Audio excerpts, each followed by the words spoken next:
Les gars, je vous ai préparé une petite bombe pour ce dimanche. On ira voir un petit peu où on en est dans le cycle. Attention, petit piège à venir, on ira zoomer à l'intérieur, on ira un petit peu voir la psychologie des foules qui est très similaire au cycle précédent. Ensuite, on ira voir l'indicateur de capitulation. Et comme je sais que vous adorez les on-chain, vous adorez le dessous de l'iceberg, vous adorez ce qui se passe dans les coulisses, je vous ai préparé des on-chain incroyables. On ira voir le long et le short ratio. On ira voir un petit peu la liquidité et les bitcoins disponibles sur les exchanges. On ira voir l'indicateur de valeur, si le bitcoin est sous ou surévalué. On ira voir le rainbow chart. On ira voir l'indicateur de bulle, est-ce qu'on est en bulle spéculative ou pas. On ira voir le P-Cycle top, est-ce qu'on s'approche du top ou pas, est-ce qu'il reste encore de la marge. On ira voir le Golden Ratio Multiplier, donc qui est un indicateur un peu plus pessimiste et on verra qu'il nous laisse encore de très belles trajectoires devant nous sur le long terme, moyen terme. Ensuite, on va voir le stock to flow qui est très, très bullish. Les amis, je sais que les on-chain sont un petit peu, pour la plupart des gens, une lacune, que c'est relativement compliqué. C'est pour ça que je vais vulgariser à fond dans cette vidéo. Ce sera très simple à comprendre. Et pour ceux qui veulent aller un peu plus en détail, à la fin de cette vidéo, petit cadeau, je vous ai préparé un PDF dans lequel je vous explique tout les on-chain, la théorie liée à ces on-chain, et vous avez même le lien de l'on-chain pour le retrouver vous-même, ce qui veut dire qu'après avoir lu ce petit PDF, vous serez en mesure de pouvoir analyser les on-chain vous-même, les gars. Bonjour à tous et bienvenue dans la Météo Crypto. Je m'appelle Noctis et chaque jour, je vous amène des nouveautés et des stratégies pour vous aider à vous faire de l'argent sur ce marché. Si vous êtes nouveau sur cette chaîne, alors n'hésitez pas à vous abonner et à activer la cloche de notification dès maintenant. Ok, donc j'ai appelé cet indicateur le We are here, donc ici c'est la règle, hein, donc c'est la ligne médiane. Donc en gros, dès qu'on passe en dessous, c'est beer, dès qu'on passe au-dessus, c'est la grosse fête. On voit qu'on résiste ici 1, 2, 3 mois. Ici pareil, 1, 2, 3 mois. Et puis on accélère. Alors attention, regardez ici, il y a eu un petit trap qui a été très cinglant. On a tiré sur l'élastique du string pour très fort pour clac qui remonte. Donc ici, on ne serait pas à l'abri d'une dernière capite très extrême vers les 80 000 qui se ferait ravaler très vite sur le mois de février pour lancer vraiment, tirer sur l'élastique qui, tac, une fois qu'on va le lâcher, aurait assez de puissance pour nous envoyer 1, 2, 3, 4, 5, 6, 7 mois en bull run intensif. Ensuite, ici, la psychologie des foules, elle est incroyable, elle se répète. C'est ce que j'ai mis ici. La psychologie des foules n'a jamais changé depuis la naissance du premier homme sur Terre et elle ne changera jamais. Ce qu'on pouvait constater, hein, donc voilà, le 4 janvier, le 27 décembre 2020, donc il y a 4 ans, hein, on pouvait constater la même chose. Il n'y aura pas d'All-Season, BTC, Season Only, l'All-Season t'es mort, All-Season est devenu un mythe. Franchement, no All-Season pour cette année, Only Seasonal Alt. Vraiment, les gens étaient strategic move is no out season. Donc vraiment, les gars, c'était la capite. Et ben, c'est très bizarre, mais si vous regardez tout Twitter, c'est que ça, les commentaires actuels. Donc on est vraiment avec le petit bonhomme, le It's over. Et si on met la date de ces commentaires, à l'ancien cycle, on était là. Pourquoi? Parce que Bitcoin montait tout seul et les alts étaient en capitulation. C'est exactement la même chose ici. Bitcoin est en train de monter et toutes les alts sont en train de saigner. Donc on est dans le hope pour le Bitcoin et dans l'espoir pour le Bitcoin. On espère que ça va continuer alors que les altcoins sont en pleine capitulation. Donc on a une divergence dans la psychologie des foules.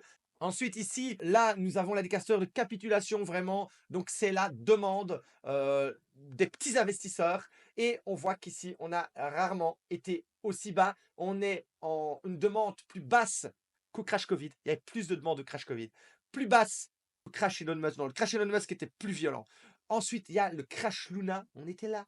Le crash FTX. Il y avait plus de demandes d'intérêt et de confiance. Vous vous rendez compte? En plein dans le bottom qu'au départ de la phase mania. Donc, c'est encore une fois de plus un indicateur incroyable. Ensuite, ici, ben, là, il va y avoir un Bitcoin choc supply. Ça, c'est sûr. Donc, il n'y a jamais eu aussi peu de Bitcoin disponibles sur les exchanges. Alors qu'il y a de plus en plus de demandes, que les pays veulent en acheter. Donc, à un moment, il faut se rendre compte d'une chose. Si on est au marché, au petit marché, et que la femme qui vend des pommes, il reste 5 pommes, et qu'il y a 10 000 personnes devant le stand de pommes qui veulent acheter les pommes, elle est obligée de faire quoi? Elle est obligée de couper les pommes en plein de petits morceaux et de les revendre très cher. Ben, c'est la même chose. Voilà pourquoi des gens vont se trouver avec des petits 0,01 Bitcoin qui vaudront très cher. Et donc là, si on a un choc supply qui arrive, ça peut vraiment créer une très, très grosse accélération parce que le prix va monter très fort, ça va créer encore plus de FOMO. Les pays vont en acheter, ça va être le bordel, il n'y en aura plus. Donc, qui revendra les bitcoins si personne ne veut les revendre? Ben, les gens diront, ah, tiens, moi je revends un petit dixième. Ah, moi je revends un petit centième de bitcoin. Et donc, le prix va monter très fort. C'est très important à comprendre. Ensuite, on a l'indicateur si le prix est sur ou sous-évalué. Là, on voit ici, on a un gros pic sur la surévaluation, on est au top. Ici, pareil, on a un gros pic sur le MVRVZ score, on a un très gros pic, on est au top. Et ici, ben, on brick et le prix monte. Donc, il faudrait qu'on ait vraiment le MVRV qui s'accélère. Alors, à partir du moment où le MVRV arrive entre le 6 et le 8, voilà, vers ici, ben, on peut commencer à penser à un top. Comme vous voyez, il reste encore beaucoup de marge. Il reste encore beaucoup de marge. Ensuite, ici, le rainbow, bah, ça, il ment très rarement. Alors, c'est pas pour ça qu'on ira comme avant dans la zone blanche. On va carrément hors de l'arc-en-ciel. Là, on va dans le rouge. Là, on va dans l'orange. Donc, imaginons même en étant pessimiste qu'on s'arrête ici bah, à l'orange ou au jaune. Hein, ça nous donne quand même un Bitcoin ici à 200 000. Hein. Voilà, 200 000 pour le Bitcoin. Ah non, non, non, on doit aller plus loin. Pardon, parce que j'étais tout en haut. Donc, il va s'étendre sur la longueur dont on sera là. Voilà, si on va même toucher l'orange et qu'on ne va pas plus haut que l'orange, parce qu'on va dire que cet indicateur serait devenu obsolète, on est à 220, 230 000 avec le rainbow. Et si on a un super cycle comme celui-ci, plus puissant que le précédent, ce que moi je pense personnellement, et qu'on atteint les oranges, rouges, ça nous fait du 300, 500 000. Tiens, exactement comme la vidéo que j'ai faite il y a une semaine, encore un indicateur qui nous amène à ces targets-là. Voilà, donc ça pour voir cette vidéo, je vous l'épingle ici. Très bonne vidéo, vraiment sympa. Ensuite, ici, on a l'indicateur de bulle. Ben, là, on peut voir une chose et on peut voir qu'on n'est absolument pas en bulle par rapport à ça. Et ni par rapport à ça. Alors, vous allez me dire, oui, mais c'est plus comme avant parce qu'avant, les gens, quand ils tapaient Bitcoin, ils ne savaient pas ce que c'était un Bitcoin. Donc, les gens tapaient, c'est quoi le Bitcoin? C'est quoi la blockchain? Oui, c'est un fait. Mais c'est pas ça le Google Trend. La plupart des gens font l'erreur. Et ça sera expliqué dans le PDF. En gros, quand les gens vont taper Bitcoin en pleine phase de bulle, ils vont pas taper c'est quoi Bitcoin? Ça, c'était peut-être des recherches qui étaient là, et peut-être là, oui, là, c'est quoi un Bitcoin? Mais depuis, tout le monde le sait. Donc, si on recherche Bitcoin, c'est plus, est-ce que c'est toujours intéressant d'acheter du Bitcoin? Formation pour acheter du Bitcoin ou acheter du Bitcoin en 2025? Trump va-t-il acheter du Bitcoin? Les pays achètent-ils du Bitcoin? L'Europe interdit-elle le Bitcoin? Et vous avez Bitcoin News.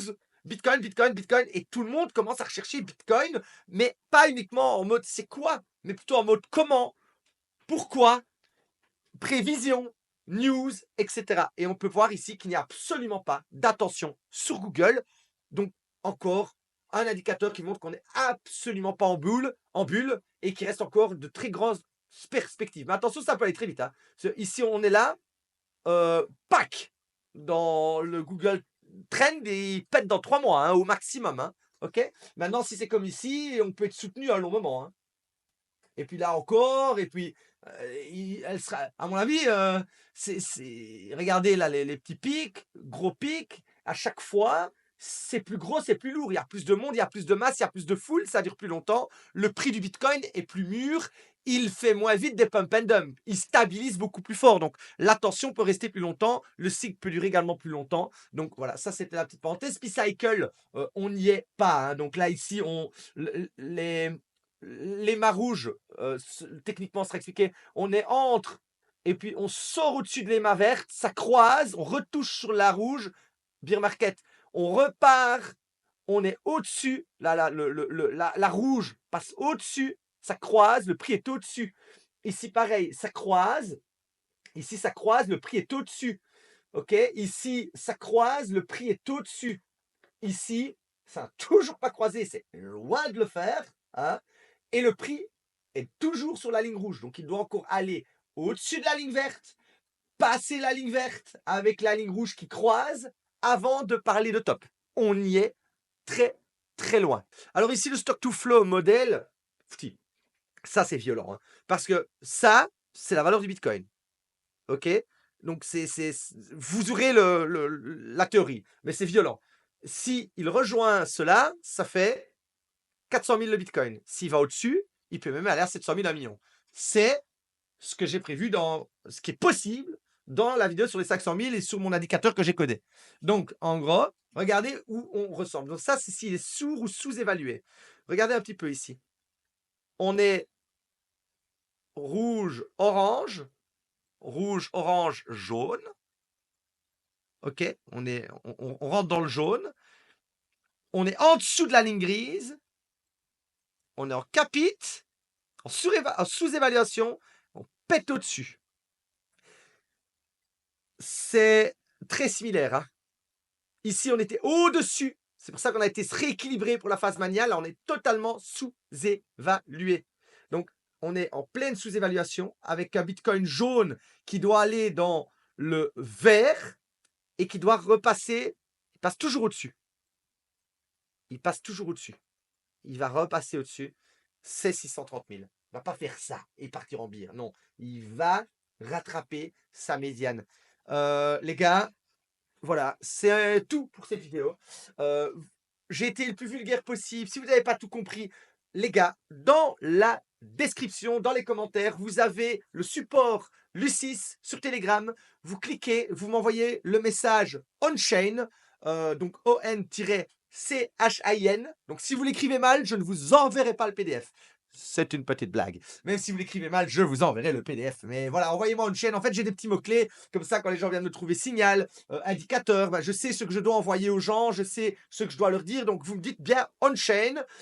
Et je vous enverrai le PDF sur les on-chain avec plaisir. Et même si vous voulez, on aura l'occasion un petit peu de discuter. Donc voilà, je vous remercie d'avoir regardé cette vidéo. Je vous invite à regarder les vidéos de la semaine précédente. J'ai fait des super belles vidéos qui sont voilà, bien construites avec le studio, avec des beaux montages. Cette vidéo est un peu plus vulgaire, un peu plus brute.